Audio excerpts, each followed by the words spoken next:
Hey guys, welcome to my channel. তোমাদেরকে পঞ্চমীতে শুভেচ্ছা জানাই। আজকে আমি তো বেরাচ্ছি পঞ্চমীতে একটু বাড়ির সামনে ঘুরে আসতে, তো চলো তোমরাও ঘুরে আসো।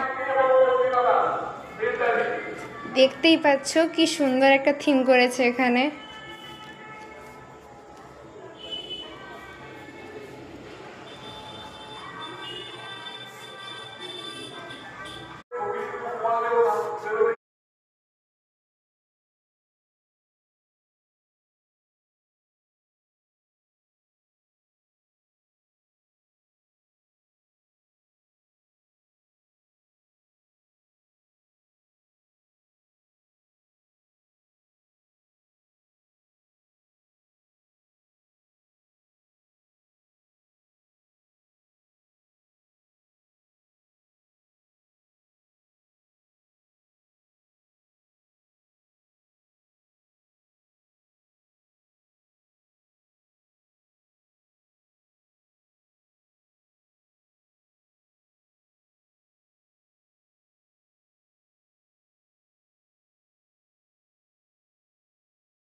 তো কালকে আমার ব্লগটা অবশ্যই দেখতে পারো না, ষষ্ঠীর ব্লগ। আজকে আমাদের খুব টায়ার, এখন বাই।